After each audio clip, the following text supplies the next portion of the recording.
ಹಳ್ಳದ ಬಳಿ ಬಿದ್ದವು. ಕಪ್ಪೆ ನೀರುಹಾವಿನಿಂದ ತಪ್ಪಿಸಿಕೊಳ್ಳಲು ಯಾವ ಪ್ರಯತ್ನವನ್ನೂ ಮಾಡದೆ ಟ್ರೊಯ್ಯೋ ಎಂದು ಕೂಗತೊಡಗಿತು. ನೀರುಹಾವು ಅದನ್ನು ಸಾಯಿಸಿ ತಿನ್ನಲೇನೂ ಹೋಗಲಿಲ್ಲ, ಬದಲು ಕಪ್ಪೆಯನ್ನು ನಿಧಾನವಾಗಿ ನುಂಗಲು ಶುರುಮಾಡಿತು. ಹಿಡಿದಲ್ಲಿಂದಲೇ.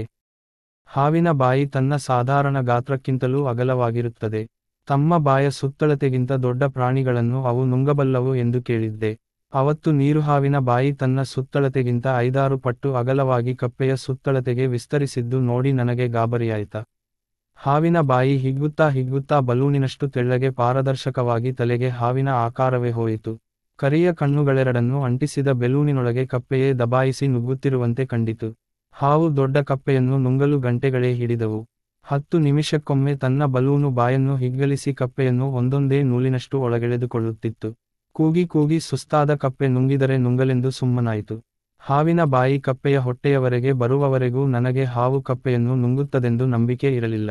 ಆದರೆ ಹಾವು ಕಪ್ಪೆಯನ್ನು ಹೊಟ್ಟೆಯವರೆಗೂ ನುಂಗಿತು. ಮುಂದೂ ನುಂಗಿತು. ನಿಧಾನವಾಗಿ ಕಪ್ಪೆಯ ತಲೆ ಮುಂಗಾಲುಗಳು ಸಹ ಹಾವಿನ ಗಂಟಲೊಳಗೆ ಸರಿದವು. ಆದರೂ ಕಪ್ಪೆ ಸತ್ತಿರಲಿ. ಹಾವಿನ ಗಂಟಲಲ್ಲಿ ಅದು ಕೊಸರಾಡುತ್ತಾ ಇರುವುದು ಚೆನ್ನಾಗಿ ಕಾಣುತ್ತಿತ್ತು. ನಾನು ಕ್ಯಾಮರಾದಲ್ಲಿ ಹಾವು ಕಪ್ಪೆ ನುಂಗುವ ಚಿತ್ರ ತೆಗೆಯಲು ಪ್ರಯತ್ನಿಸಿದೆ.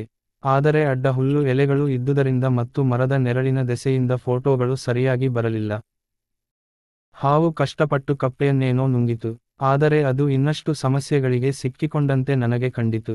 ಅರ್ಧ ಕೆಜಿ ಗಾತ್ರದ ಕಪ್ಪೆ ತೆಳ್ಳಗೆ ದಾರದಂತಿದ್ದ ಹಾವಿನ ಹೊಟ್ಟೆಯೊಳಗೆ ಮಿಸುಗಾಡುತ್ತಾ ಕುಳಿತರೆ ಹೇಗಿರಬಹುದು? ಹಾವಿನ ಹೊಟ್ಟೆಯ ಆ ದೊಡ್ಡ ಗಂಟು ಬಿದ್ದಂತೆ ಊದಿಕೊಂಡಿತ್ತು. ಅದು ನುಂಗಿದ ಆಹಾರವನ್ನು ಹೊತ್ತು ಓಡಾಡಲು ಸಹ ಹಾವಿಗೆ ಸಾಧ್ಯವಿರಲಿಲ್ಲ.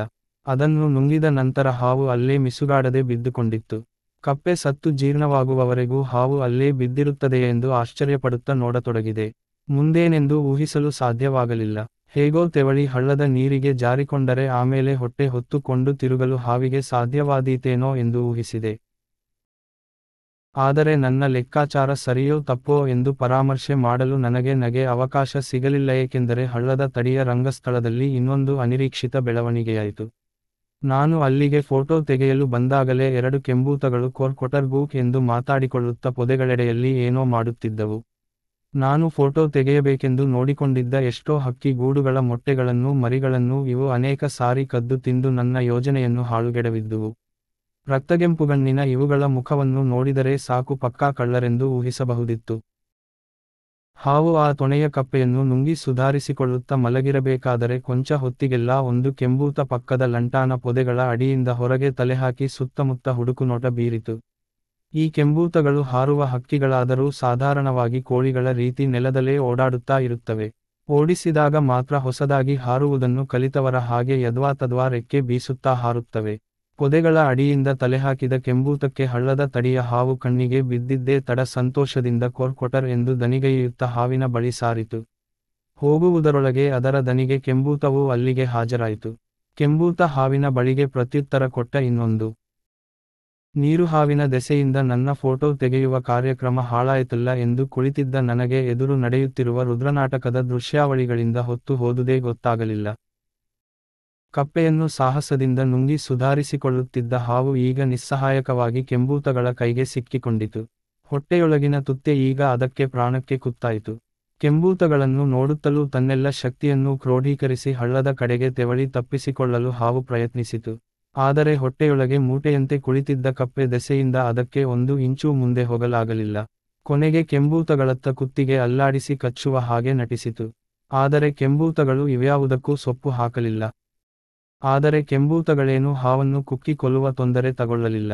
ಅದರ ಬದಲು ಮುಂದುವರಿಯಲಾರದೆ ಸಿಕ್ಕಿಬಿದ್ದಿದ್ದ ಹಾವಿನ ಬಾಲದ ಬಳಿಗೆ ಹೋಗಿ ಚೂರು ಚೂರನ್ನೇ ಚಕ್ಕುಲಿ ಕೋಡುಬಳೆ ಮುರಿದು ತಿನ್ನುವಂತೆ ತುಂಡು ತುಂಡು ಮಾಡಿ ತಿನ್ನಲಾರಂಭಿಸಿದವು. ಬಾಲ ಕತ್ತರಿಸುತ್ತಿದ್ದ ನೋವಿಗೋ ಸಿಟ್ಟಿಗೋ ಹಾವು ತನ್ನೆದುರಿದ್ದ ಕಲ್ಲು ಕಡ್ಡಿಗಳನ್ನೆಲ್ಲ ಕಚ್ಚುತ್ತಿತ್ತು. ಆದರೆ ಕೆಂಬೂತಗಳು ಇವ್ಯಾವುದನ್ನೂ ಗಣಿಸದೆ ಬಾಲದ ಬಳಿ ಭೋಜನ ಮುಂದುವರಿಸಿದವು. ತನ್ನ ಪ್ರಾಣ ಉಳಿಸಿಕೊಳ್ಳುವ ಕೊನೆಯ ಪ್ರಯತ್ನವಾಗಿ ಹಾವು ಕಪ್ಪೆಯನ್ನು ಕಕ್ಕಿ ಓಡಿ ಹೋಗಲು ನಿರ್ಧರಿಸಿತು. ಆದರೆ ಗಂಟೆಗಟ್ಟಲೆ ಕಷ್ಟಪಟ್ಟು ನುಂಗಿದ್ದ ತುತ್ತು ಅಷ್ಟೊಂದು ಸುಲಭಕ್ಕೆ ಉಗಿಯಲು ಸಾಧ್ಯವೇ?